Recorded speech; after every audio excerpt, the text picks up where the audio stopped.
오늘 함께 묵상할 하나님의 말씀은 로마서 3장 21절부터 26절까지입니다. 한 절씩 교독하겠습니다.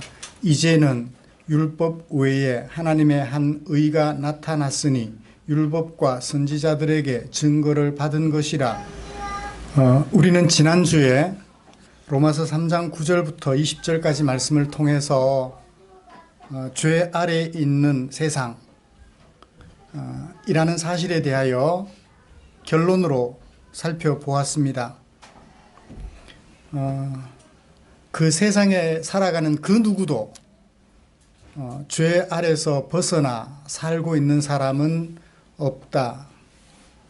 이 장에 들어서서 바울은 남을 비판하는 사람, 어떤 사람이 남을 비판해요? 똑똑한 사람들, 많이 아는 사람들이 비판을 하죠. 그런 사람들조차도 죄 아래에 있다. 죄 아래에 있다. 하다못해 아브라함의 후손, 혈통적 후손으로 태어난 유대인들조차도 죄 아래에 있다. 헬라인이나 야만인이나 유대인이나 모두가 다 죄 아래에 있다는 결론을 내렸습니다. 그러면서 우리는 이렇게 얘기를 했었죠. 인간은 스스로 죄로부터 해방될 수 없다. 그러므로 인간에게 가장 큰 최대의 과제는 죄로부터 해방이다. 라는 것을 살펴보면서 은혜를 나누었습니다. 여러분, 지난 한 주간 동안 어떻게 지내셨나요? 여러분이 가장 벗어나기 힘들었던 것이 무엇이었나요? 감기 몸살 걸리셨어요? 병원 가서 주사 맞고 한 일주일 정도 지나니까 그런 대로 괜찮아져요. 요즘은 암도 조기에 발견하면 치료를 해요. 가난한가요? 나가서 막노동이라도 하니까 먹고 살기는 지장이 없어요. 다만 해결할 수 없는 게 뭐죠? 내 마음속에 끓어오르는 분노. 이건 조절이 불가능해요. 죄로부터 해방받아서 정말 사랑하며 평화롭게 살아갈 수 없다는 사실을 우리는 순간순간 확인하게 됩니다. 그래서 사람들이 말해요. 내게 율법을 준다면, 그 율법을 지켜서 구원 얻을 수 있다면, 그 율법을 준다면 내가 율법을 지켜서 구원 얻겠다고. 나름 착하게 살아봅니다. 착하게 산다고 하면 할수록 우리는 죄 속에 있음을 내가 발견하게 되지요. 사랑했는가 했는데 어느 날 보면 욕하고 있어요. 깊이 사랑하고 있다 생각했는데 원망하고 있어요. 미워하고 원망하는 그것조차도 성경은 말씀합니다. 하나님 앞에서는 뭐라고요? 살인하는 것이라고요. 그러므로 사람들은 그 무엇으로도 죄로부터 해방받아 살아갈 수 있는 길이 없음을 우리는 알게 됩니다. 이처럼 죄로부터 해방받을 수 없었던 나라는 사실을 깨닫고 하나님 앞에 엎드린 우리를 위하여 하나님께서는 귀하고 귀한 성경 말씀을 남겨주셨죠. 그리고 그 성경 말씀을 통해서 죄로부터 해방받는 길을 제시해 주셨습니다. 오늘은 그 중에 로마서 3장 21절부터 26절까지 말씀을 우리 차례대로 차근차근 살펴보면서 이 속에 담아두신 하나님의 마음을 우리 마음속으로 옮겨 담음으로 우리 마음속에 하나님이 주시는 평안, 은혜 가득하게 되기를 소원합니다. 우리가 함께 교독한 이 본문의 구조를 좀 살펴보죠. 21절과 22절 중심 문단이 되겠습니다. 율법 외에 하나님의 한 의가 나타났다. 그 한 의는 어떤 의? 율법과 선지자에게 증거를 받은 하나님의 한 의. 하나님의 한 의가 나타났다라는 것이 핵심적인 문장입니다. 23절부터 24절까지는요. 왜 그 의가 나타났는가 하는 이유를 밝혀줍니다. 왜 하나님의 한 의가 나타나야만 했는가? 왜? 그것을 밝혀주고 있고요. 그리고 25절부터 26절까지 말씀은 하나님께서 나타내 보여주신 그 하나님의 한 의가 무엇인지를 조금 더 부연해서 설명해 주고 있습니다. 구약시대부터 21절에서 하나님의 한 의를 수식해 주는 형용구 무엇이었나요? 율법과 선지자에게 증거를 받은 것. 율법과 선지자들이 증거해 준 그것에 대하여 조금 더 부연 설명해 줍니다. 이렇게 해서 오늘 말씀이 구성이 되어 있는데요. 이런 말씀을 가지고 율법 외에 하나님께서 나타내 보여주신 하나님의 한 의에 대하여 먼저 살펴볼 것입니다. 21절과 22절 그리고 25절과 26절을 통해서 하나님의 한 의를 살펴볼 것입니다. 그리고 이어서 왜 그렇게 하나님께서 한 의를 나타내 보여주셔야만 했느냐 하는 이유를 살펴보면서 오늘 우리까지 돌아보아서 하나님의 은혜를 나누려고 합니다. 먼저 하나님께서 모든 죄 아래에 있는 세상 사람들을 위하여 보내주신 나타내 보여주신 하나님의 한 의에 대하여 살펴보고자 합니다. 여러분, 우리가 죄로부터 해방받을 수는 있나요? 내 마음속에 있는 분노, 원한, 짜증내고 당을 짓고 싶고 편을 먹고 싶고 나와 뜻이 비슷한 사람들끼리 편을 먹어서 나와 뜻이 다른 그들을 쳐부시고 이기고 싶어하는 이 죄로부터 해방받을 수는 있을까요?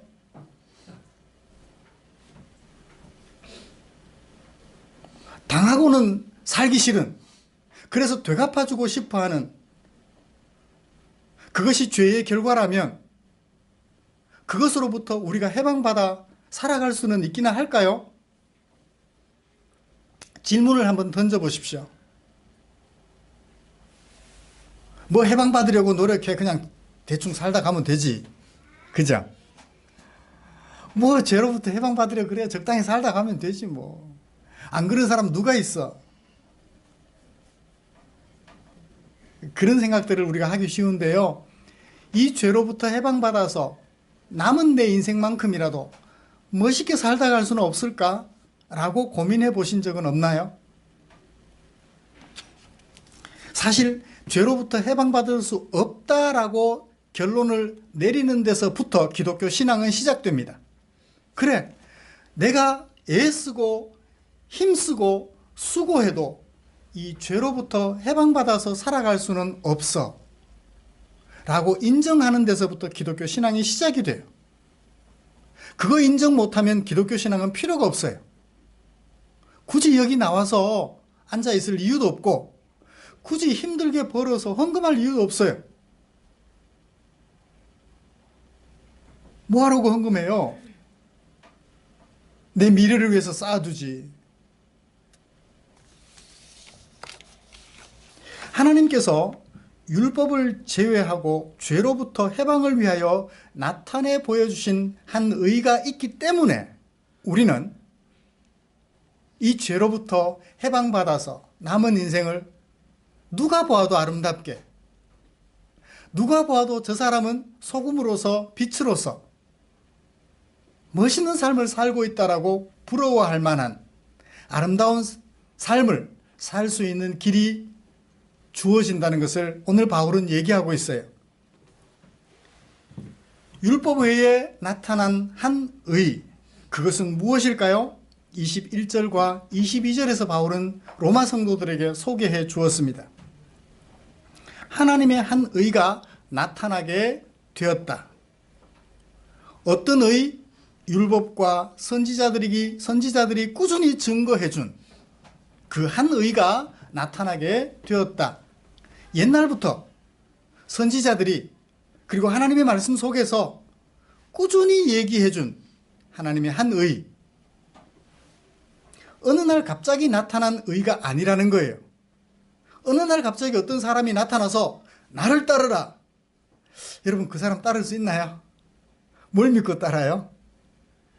오랜 세월 역사 현장 속에서 증명되고 공개된 그가 나타났을 때 비로소 우리는 그를 따를 수 있겠죠.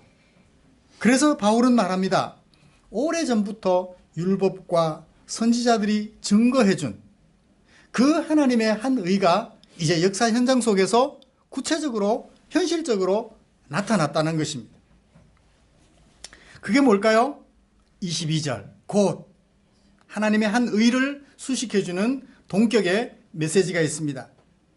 예수 그리스도를 믿음으로 말미암아 모든 믿는 자를 위하는 하나님의 한 의라고 소개를 해주고 있습니다. 예수 그리스도를 믿기만 하면 그에게 미쳐지는, 그에게 영향력을 행사하는 하나님의 의다. 예수 그리스도를 믿지 않는 사람에게는 영향력이 미쳐지나요? 안 미쳐지나요? 안 미쳐져요. 하나님의 의가 오래전부터 율법과 선지자들을 통하여 증언되어진 그 하나님의 한 의가 예수 그리스도를 믿지 않는 자에게는 안 미쳐져요. 그렇지만 예수를 믿는 자에게는 그 영향력이 미쳐집니다. 다시 말하면 죽음으로부터, 죄로부터 온전히 해방받는 은혜를 입게 된다는 것입니다. 여기 하나님의 한 의의 핵심은 뭔가요? 22절에서 볼 때 예수 그리스도예요. 어떤 예수님? 오늘 우리 성찬식 하면서 함께 살펴본, 함께 묵상해본 십자가에 못 박혀 죽으신 예수 그리스도. 왜 죽으셨나요? 속죄를 위하여. 우리들의 속죄를 위하여. 그래서 죄로부터 해방시키기 위하여 십자가에 못 박혀 죽으신 그 예수 그리스도. 그분이 바로 하나님께서 나타내 보여주신 하나님의 한 의라는 거예요. 왜 한 의라고 했을까요? 유일하기 때문에. 다른 의가 없어요. 다른 방법으로 하나님의 의를 얻을 수 있는 방법이 없기 때문에 하나님께서 나타내 보여주신 한 의라고 소개하고 있는 것입니다. 그런데 그 예수 그리스도를 믿을 때 어떤 사람들은 영향력이 있고 죄로부터 해방받는 영향력이 행사되어지고 어떤 사람에게는 죄로부터 해방되는 영향력이 행사되어지지 않나요? 22절 마지막에 뭐라고 했습니까? 차별이 없다. 예수를 믿는 사람이라면 그가 여성이든지 남성이든지 성의 차별이 없고 그가 유대인이든지 헬라인이든지 인종의 차별이 없고 그가 장애인이든지 비장애인이든지 그것 차별이 없고 장애인도 1급 장애인, 6급 장애인 차별 두나요? 세상 사람들은 차별을 둬서 급수를 둡니다. 그렇지만 하나님 앞에서는 급수를 두어 차별하는 게 없다는 거예요. 똑같이 이 예수를 믿는 사람이라면 죄로부터 해방받아 하나님의 영광에 이르는 한 의, 그것을 하나님께서 나타내 보여주셨다고 소개를 하고 있습니다. 그런데 이런 하나님의 한 의를 언제부터 나타내 보여주셨나요? 누구를 통해서? 21절에서는 율법과 선지자들에게 증거된, 율법과 선지자들에 의하여 증거해 주셨다고 소개를 하고 있습니다. 그것을 25절과 26절에서 조금 더 부연 설명하고 있습니다. 율법과 선지자들, 누구를 통하여, 어떤 것을 통하여? 25절을 보십시다. 이 예수를 화목제물로 세우셨다. 누가? 하나님께서 이 예수를 세우셨다. 무엇으로? 화목제물로. 그러했기 때문에 이 예수가 우리에게 죄로부터 해방받는 하나님의 한 의가 된다라고 말씀하신 것입니다. 언제부터? 화목제물로 소개를 하고 있으니까 제물로 소개된 적이 언제부터인가요? 출애굽 이후 시내산에서 회막이 세워지고 거기서 희생제사를 드리면서부터 화목제물이라는 용어가 나오게 됩니다. 화목제물은 무엇을 흘려야 돼요? 피를 흘려야 돼요. 원수되었던 너와 나를 화목하게 하려면 중간에 뭐가 있어야 돼요? 피가 있어야 돼요. 그걸로 생각하면 아브라함과 하나님께서 언약을 맺을 때, 하나님께서 아브라함과 언약을 맺으실 때 그 언약을 지키기 위하여 하나님은 무엇으로 약속하셨나요? 피로서 약속하셨어요. 짐승을 반으로 쪼개시고 그 가운데로 지나가시며, 아브라함의 손을 잡고 지나가셨나요? 혼자 지나가셨나요? 하나님 혼자 지나가셨어요. 이 약속을 너는 지킬 수 없을지라도, 내가 너에게 한 이 약속을 너는 지킬 수 없을지라도 나는 무엇을 걸고 지킨다? 내 생명을 걸고 지킨다는 표시로 쪼갠 짐승 사이로 하나님께서 혼자 지나가셨던 것입니다. 하나님께서는 이 예수의 피를 준비하셔서 화목제물로 삼으시고, 하나님을 알지 못하는 그들을 부르셔서 그들을 당신의 백성으로 세우고자 하셨는데, 그것이 구체적으로 나타난 것이 바로 출애굽기예요. 출애굽기 25장 17절부터 32절까지 말씀입니다. 거기에 이런 말씀이 있습니다. 순금으로 속죄소를 만들어라. 이 화목제물이라는 단어는요, 신약 성경에 딱 2번 사용됐어요. 딱 2번 사용되었는데, 이 로마서 3장 25절과 히브리서 9장 5절인데, 히브리서 9장 5절에는 뭘로 번역이 됐느냐면 속죄소라고 번역이 됐어요. 여기는 화목제물이라 그랬고, 히브리서 9장 5절에서는 똑같은 단어인데 속죄소로 번역이 됐어요. 속죄소, 장소할 때 소자. 순금으로 속죄소를 만들되 길이는 2규빗 반, 너비는 1규빗 반이 되게 하라. 설계도예요. 금으로 그룹 2를 속죄소 2 끝에 쳐서 만들어라. 모양입니다. 한 그룹은 이 끝에, 또 한 그룹은 저 끝에, 곧 속죄소 2 끝에 속죄소와 한 덩이로 연결해라. 모양을 소개해주고 있습니다. 그리고 그룹들은 그 날개를 높이 펴서 그 날개로 속죄소를 덮어라. 그 얼굴을 서로 대하여 속죄소를 향하게 해라.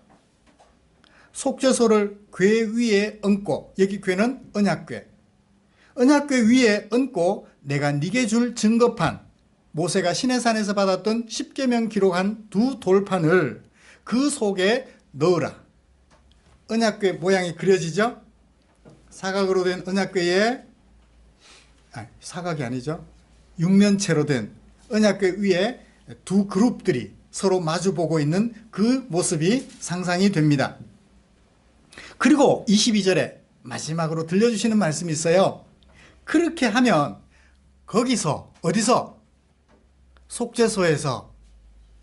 어디서? 속죄소에서 내가 너와 뭐하고? 만나고, 내가 너와 만나고 속죄소 위, 곧 증거궤 위에 있는 2 그룹 사이에서, 2 그룹 천사들을 얘기를 하는 것 같아요. 2 천사들 사이에서 내가 이스라엘 자손을 위하여 네게 명령할 모든 일을 너에게 말하겠다. 자, 중요한 2개의 동사가 있습니다. 그 속죄소 위에서, 2 그룹 사이에서 내가 너와 만나고 내가 너에게 말하겠다. 만나고 말하는 게 뭐예요? 교제하는 거죠. 이스라엘 백성들이 하나님과 스스로 교제할 길이 있었나요? 없었나요? 없었어요. 하나님께서 기회를 주셨어요. 어디 위에서? 속죄소 위에서. 너희들의 죄를 용서해주는 속죄소. 다른 이름으로 말하면 시은좌라고 얘기를 해요.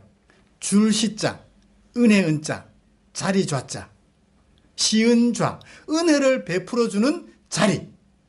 거기에 앉으셔서 하나님께서 사람들에게 은혜를 베푸시는데, 뭐와 관련하여 은혜를 베푸시나요? 속죄 후에 은혜를 베풀어 주신다고 하셨던 것입니다.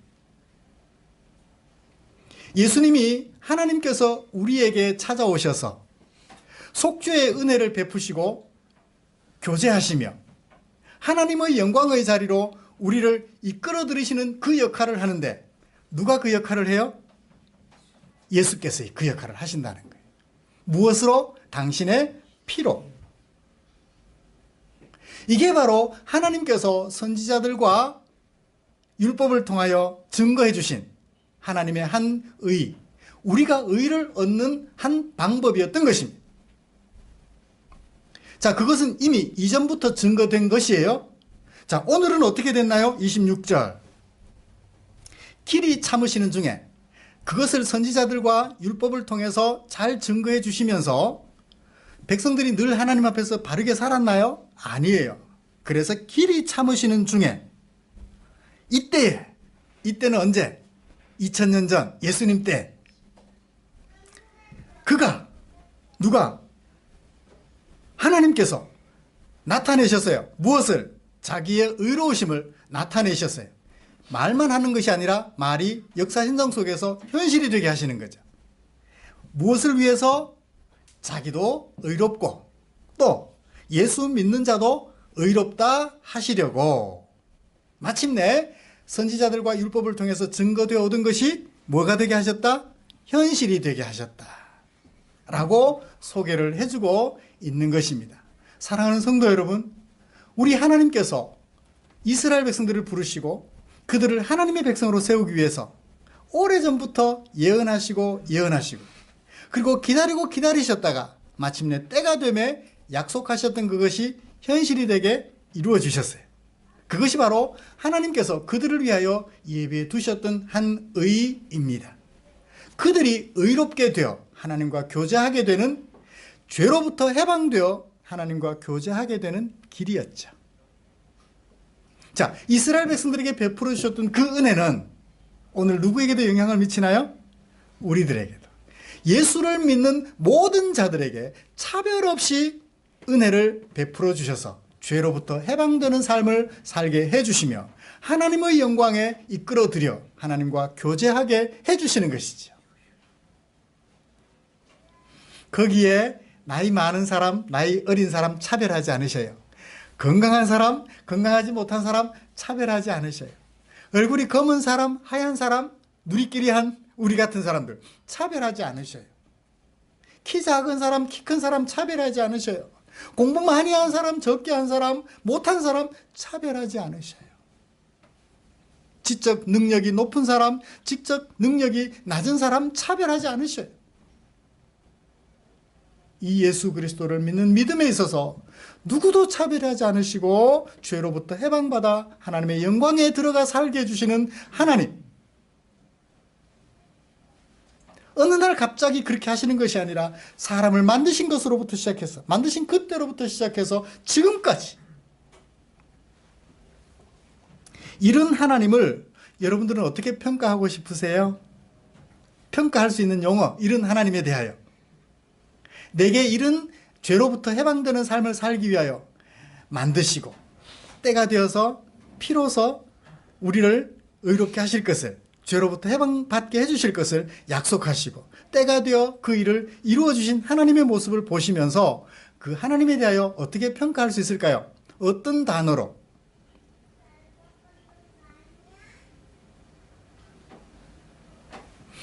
어떤 단어로? 시간이 많이 걸렸으니까 오랫동안 변함없는 걸 뭐라고 그래요? 신실함? 오랫동안 변함없이 일관된 마음으로 대해주는 것. 신실함. 후회가 없으신 하나님. 사람들이 그렇게 은혜를 베풀어 주셨는데도 불구하고 사람들이 하나님을 배반할 때 발로 차버릴 수도 있을 텐데 여전히 붙들고 계시는 하나님. 후회가 없으신 하나님. 신실하신 하나님. 제가 찾아본 단어는 두 가지예요. 여러분들은 어떤 하나님으로 평가할 수 있나요? 한번 그 하나님에 대하여 여러분들이 사용할 수 있는 용어로 말씀해 보시죠. 매우 합리적이다라는 생각은 안 드세요? 죄를 해결하기 위해서 무엇이 필요했나요? 피가 필요했어요. 죄의 결과는 사망.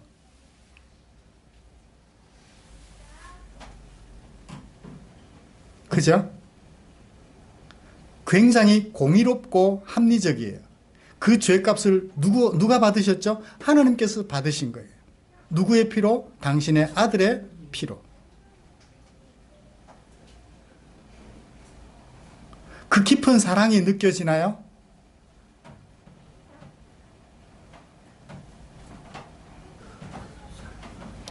이런 하나님을 묵상하면서 졸다가 정신 차리다가 설교 준비를 하면서 그 은혜가 마음속에 새겨져서 무슨 말로 이 하나님을 표현해 볼 수 있을까? 하나님께서 자기를 자화자찬하는 의미에서 말씀하시는 것 말고 내가 하나님을 바라보면서 느끼는 느낌을 어떤 단어로 표현할 수 있을까? 혼자 고민을 참 많이 했었어요. 오늘 아침에도 새벽 2시까지 졸다가 정신 차리다가 의자에 앉아서 내가 이 하나님을 무슨 말로 표현할 수 있을까? 칼을 휘둘러 화를 내도 시원찮을 텐데 그들을 향하여 당신의 아들을 보내시고 피를 흘려 대신 죽게 하시는 그 사랑으로 나를 의롭게 하시고 죄로부터 해방시켜 하나님의 영광에 이르게 하시는 하나님.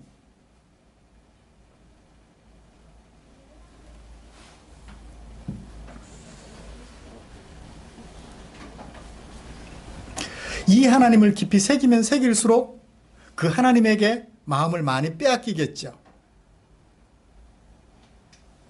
남편이 나를 사랑하는 것 느끼면 느낄수록 어떻게 되나요?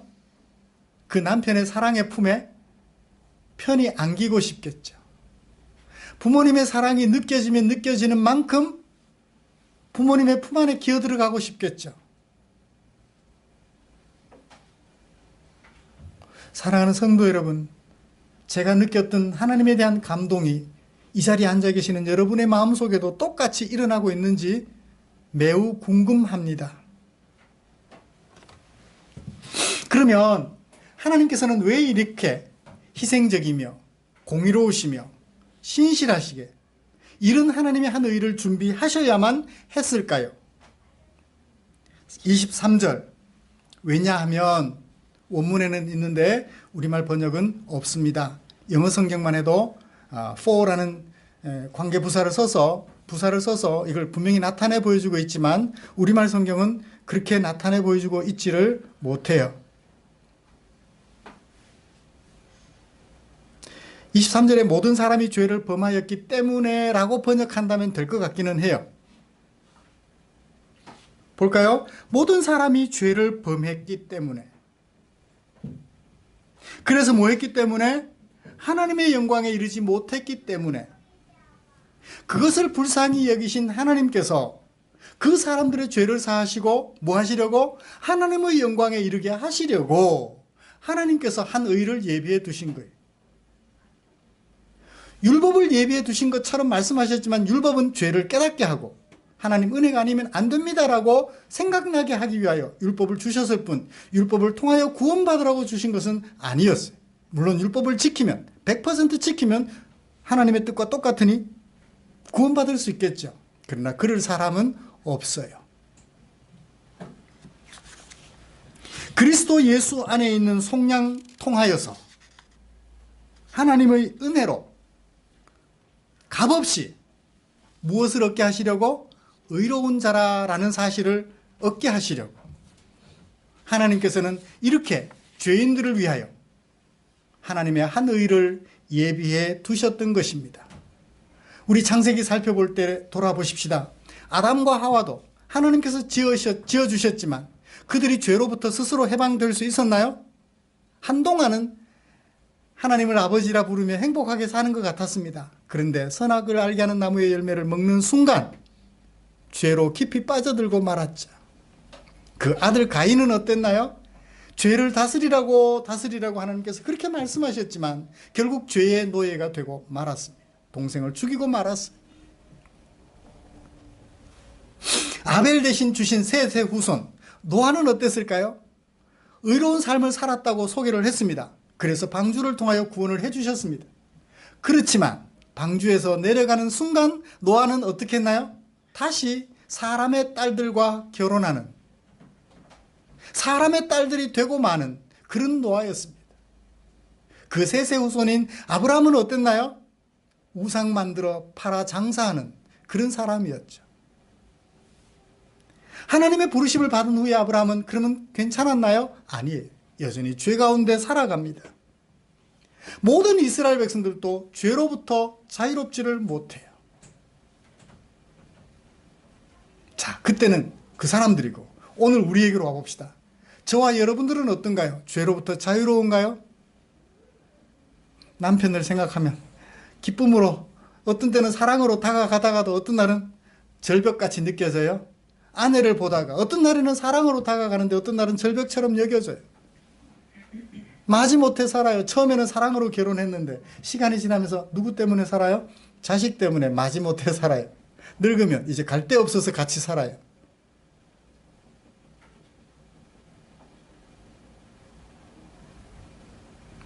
죄 가운데서 자유로울 사람은 아무도 없어요. 그런 사람들을 하나님께서는 아셨던 거예요. 당신이 지으셨지만 지음받은 사람들이 죄로부터 자유를 얻어 마음껏 하나님과 교제하며 살 수 없다는 사실을 아셨어요. 그래서 어떻게 하셨나요? 에베소 1장 4절과 5절에서 바울은 이렇게 말합니다. 창세전에 세상을 짓기 전에 그리스도 안에서 우리를 택하셨다. 그때부터 예수님을 준비해 두셨던 거예요. 우리로 사랑 안에서 하나님 앞에 거룩하고 흠이 없게 하시려고 그 기쁘신 뜻대로 우리를 선택하셨고 예수 그리스도로 말미암아 우리를 아들 되게 하려 하셨다. 예수 그리스도로 말미암아 아들 되게 하려 하셨다. 우리를 언제? 창세 전부터. 지으실 때부터 아예 그리스도를 통하여 우리를 두 번 창조하실 것을 생각하셨다라고 소개하고 있는 것입니다. 그래서 사람에게 구원 얻을 길을 찾으라 하지 않으셨어요. 너희들이 구원을 얻으려고 발버둥 쳐봐야 얻을 수 없어. 그래서 어떻게 해요? 하나님께서 한 의 예수 그리스도를 준비해 주셨던 것입니다. 이 예수를 믿고 예수 안으로 들어오라 하나님께서 말씀해 주셨던 것입니다. 사랑하는 성도 여러분, 말씀을 마치겠습니다. 우리를 지으신 하나님, 엄마와 아버지를 통하여 우리를 이 세상에 존재하게 하신 하나님, 놀랍죠? 우리가 살아가는 세상을 보면 그렇게 아름다워요. 다툼만 없다면. 이 세상에 존재하게 하시기만 한 것이 아닙니다. 죄로부터 해방시켜 하나님의 영광에 이르는 아들 되게까지 하셨습니다. 저와 여러분들을 향한 하나님의 사랑 마음에 느껴지나요? 하나님의 관심 느껴지나요? 그렇게 하나님의 영광에 이르게 하실 때 그 믿는 사람들을 가난하다고 부유하다고 차별하여 특별 대접하거나 무시하지 않으셔요. 어떤 가정에는 장례가 나도 담임 목사님이 안 가고, 어떤 가정에는 장례가 나니까 담임 목사님이 가고, 사람은 사람을 차별할지라도 하나님은 사람을 차별하지 않으셔요. 사랑하는 성도 여러분, 우리를 사랑하신 하나님, 우리가 믿는 하나님은 나를 죄에서부터 해방시켜 하나님의 영광에 들어가는 아들 되게 하시려고 놀라운 사랑 베풀어 주셨음을 마음속 깊이 새기는, 그래서 그 하나님의 은혜를 감사하며 살아가는 우리 모두가 되시기를 주님의 이름으로 축복합니다. 기도하겠습니다. 하나님 아버지, 감사합니다. 우리를 위하여, 도저히 죄에서 헤어나올 수 없는 우리를 위하여 한 의를 예비하셨습니다. 예수 그리스도, 그분의 피를 통하여 우리를 의롭게 하시고 하나님의 영광에 이르게 하셨으니 남은 생애 동안 이 하나님을 생각하여 감사하며 살아가는 우리가 되게 하여 주시옵소서. 예수님의 이름으로 기도드리옵나이다. 아멘.